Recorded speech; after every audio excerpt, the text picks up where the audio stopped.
Ayan guys, ito na tayo uli. Magandang araw ulit sa inyo guys. I-update ko na kayo dito sa ating pinahabaan jeep. Ayan. Ayan, mukhang kumpleto na yata ito guys. Ayan. Ayan guys, yan. Ayan yung pinahabaan natin jeep. Ayan, update natin ngayon sa part 9 na yata ito guys. Part 9 ng ating vlog guys. Ayan, dito sa jeep na ito yan guys. Kumpleto na oh. Pinipinising na lang ng ating mga ng ating latero. Medyo gagawin pang-unahan pala nito guys, yan oh. Tinanggal yung kanyang wide beam sa unahan guys. Yan. Yan guys ha, tapos na yung pag-ano natin yan oh. Yan. Iikutin na sa kabila. Finishing na ito, yan, nilagyan na rin ng carrier guys. Ayan oh, yan. Top load, iga nga. Ayan, top load yan oh. Mayroon na rin guys ha. Yan. Yan.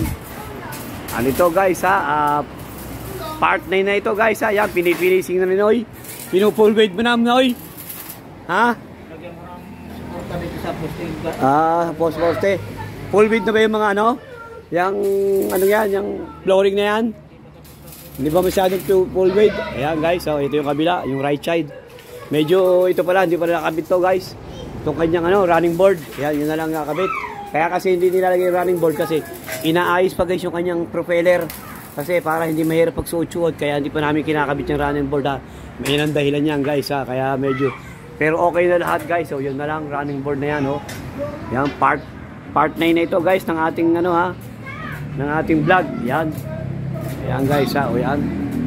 Ayos na. Yan na lang running board ang kulang guys ha. Ito ay siyamang ginawang 13 yan guys ha. Yan pinabaan namin guys ha. Yan, yan. Okay na yan guys. Running board na lang kulang.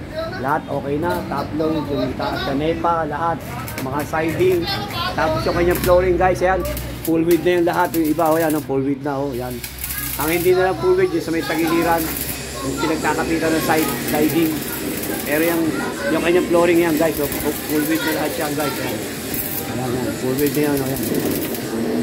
Oh, ayan guys, full width na.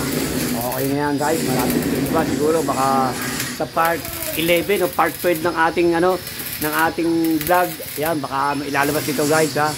Yan, pinahabaan na jeep. Pinoy jeep. Yan guys.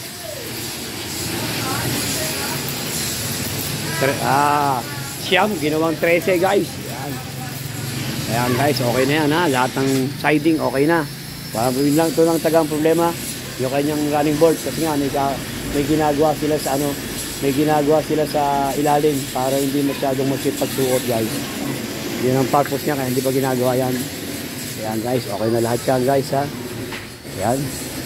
Ayan guys, nilalagyan mo yan Noy ng ng pampatibay sa poste. Pampatibay sa poste. Ayan.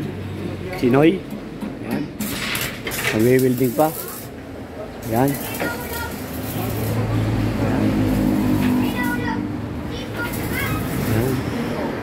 Ayan guys. Ayan Dani, high beam binago o pelta ng molye? Pelta ng high beam. Ito guys, palit high beam pala ito. Ayan. Yan pa gagawin natin dito. Ayan. Ayan, medyo matatagal pala ito. Kasi isipit namin isang buwan, medyo matatagal ng araw. Kasi gawa ng pinagtan yung high beam. Ayan. Pero hanggang vlog 12 siguro, part 12, baka labas na ito. Okay na yan guys. Kaya guys ha, yan ang part 9 ng ating vlog guys. Yan.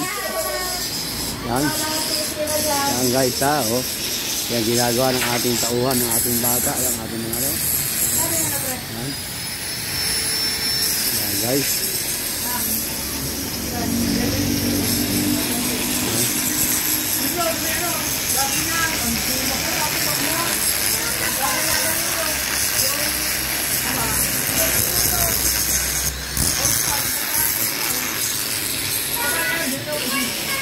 Sinoy.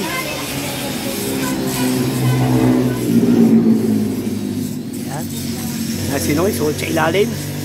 Anong wielding mo niya, Noy? Sa ilalim ng poste. Ha? Sa ilalim ng poste. Sa ilalim ng poste.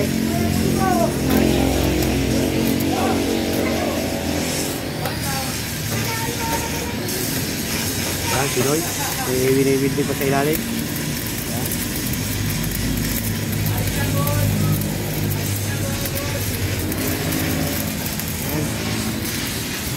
natin doon sa kabila guys para makita natin ang gusto.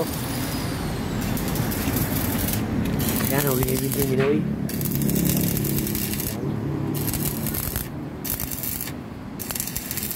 Yan. Yan guys ha, okay na yan guys ha. Yan. I-update ko sa ulit kayo sa susunod ng ano natin vlog sa part 10 na guys. Pero okay na yan, yan ha. Hindi na lang kulang talaga yung kanyang ano running board. Yan, ginagawa pa rin natin Mateo. Bilang okay na lahat dyan guys ha. Pinakabaan to guys ha. Baka gusto nyo magpagawa sa amin guys.